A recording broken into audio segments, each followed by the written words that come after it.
Hello, I'm Nathaniel Rankin and you're listening to Youth Spin. This is a radio show run by a group of Austin teens here at the Griffin School. Today I'll be discussing Muhammad Ali. Muhammad Ali was one of the greatest boxers on the planet for almost all of his life, and it led to his fabled boastfulness. He was known for constantly bragging. He once even bragged to the president of the Japanese Amateur Wrestling Association that if they had a fighter who could beat him, he would give them $1 million. The president then stuck up a different deal with Ali and suggested a fight between him and pro wrestler Antonio Inoki, who's considered one of the greatest of all time. They were both excellent fighters and great trash talkers, as shown as Inoki presented Ali with a crutch before the fight in a press conference. The exhibition bout was originally planned to be a worked match, but Ali disagreed when he found out he would lose. Inoki's style of fighting was very powerful, so there's a special rule set that restricted Inoki from performing several moves, such as a tackle, and he was also not allowed to kick unless he had one knee on the mat. The fight was seen easily as one of the worst of both of the competitors' careers, seeing Inoki stay supine on the mat for almost all of the match, kicking at Ali's legs.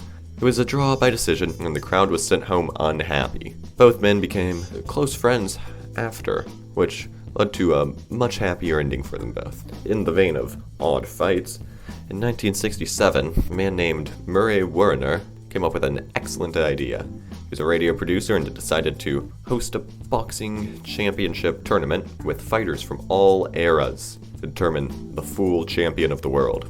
However, due to many of the men being old, Werner couldn't exactly pull them all together and have them fight. So Werner instead decided to use a computer program, which would write out a series of punches that would be read out live on air by Werner and a fellow radio announcer. As you may have guessed, Ali was in this tournament, which is why I'm mentioning it, but he lost in the second round to Jim Jeffries, a boxer Ali had called history's clumsiest, most slow-footed heavyweight. Ali clearly was upset, so he sued Werner on $1 million for defamation of character. They came to an agreement that Werner would instead pay Ali $10,000 and that Ali would star in a filmed version of a match against Rocky Marciano, the winner of the original tournament. The two fighters sparred for a bit, and they cut up the footage and used it to create the match that the computer predicted. In the Americas, Marciano won, but in Europe, Ali won. Confusing. After the film was released, Ali, of course, saw the American version and instantly resumed his suit against Werner.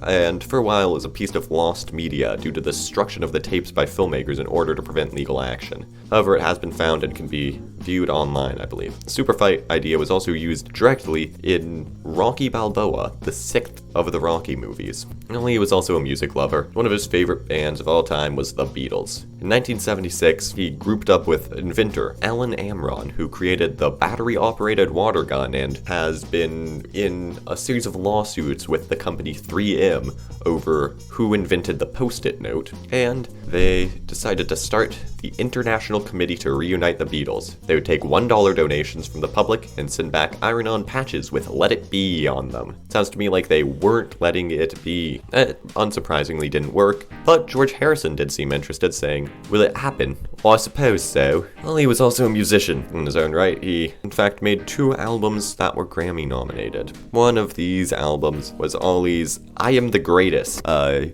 spoken word album written by Ali, at the time known as Cassius Clay, in 1963. The album was a spoken word comedy and is even sometimes brought up in discussions about the earliest examples of hip-hop music due to its snappy, rhyming lines.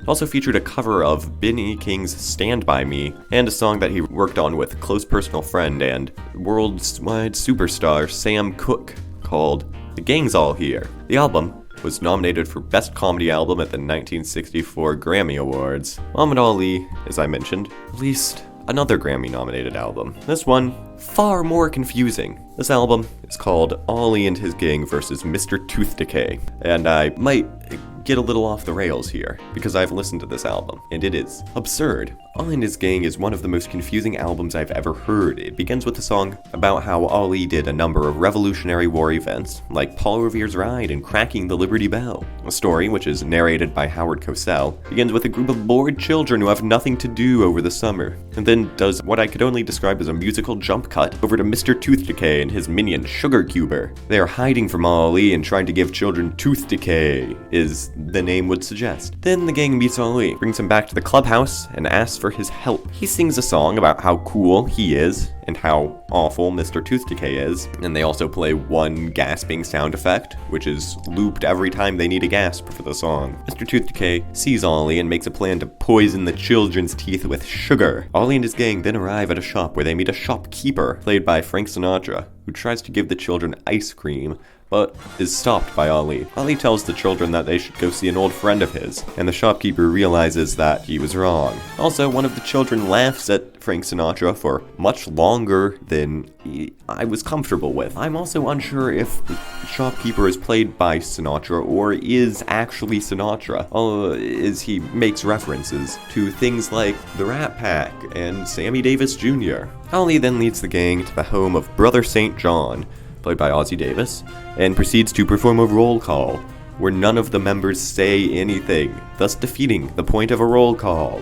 Brother St. John introduces the children to what fruit is, and tells them about organic healthy food and to brush their teeth. He also gives them a tasty lunch. Back at the clubhouse, Tooth Decay and Sugar Cuber summon their friend Willie Plack, who they then instruct to put up posters of junk food in strategic places. Their words, not mine. And children come up with plans on how to improve dental health, like giving out pamphlets on the street, because people like to read things on their way to work. Once again, their words, not mine. Or asking their parents for help, using things like fluoride programs, and saying the family that brushes together stays together, which I'm guessing insinuates that brushing your teeth will make your parents stay together. We then find out that Brother St. John also used to be a dentist, which is why he's so interested in all these dentist activities. St. John gives Ollie a big toothbrush to use as a weapon. Ollie and the gang prepare to leave for the fight, and the entrance song plays again. And children start instantly being distracted by the sugary food posters the moment they get back to the clubhouse. Two of the children run in ahead, and in the roughly 5 seconds it takes Ollie from getting to the sidewalk to inside of the clubhouse, they're already trying to eat some of the cake that was planted there, which proves that these children have learned literally nothing. And Cake has instantly given Annie, one of the children, a bad tooth, meaning that they will have to brush her teeth as fast as possible using the giant toothbrush. They then put the giant toothbrush over the door to ward off Mr. Tooth Decay, like one might put a cross over a door to ward off the devil. Willie Plack immediately leaves when he sees the toothbrush, and Sugar Cuber carries away Mr. Tooth Decay, who's on the verge of fainting. The gang helps Annie get a filling for her cavity, and Howard Cosell says a rhyme about how children who eat sweets are always sad. Ollie then fights Mr. Tooth Decay in a boxing match. Ollie is knocked down instantly, and a repeated voice clip plays that makes me assume that Ollie had better things to do than come back into the studio. After that, Ollie knocks Mr. Tooth Decay down, but he gets back up, and they fight, and a bell that sounds a little bit like a bird plays, signaling the end of the round. And Ollie had won. Ollie then knocked out Mr. Tooth Decay, and everyone cheered. I suggest you listen to it if you have free time and want a good laugh at a very strange album. I've been Nate Rankin, and you've been listening to Youth Spin. Have a wonderful day.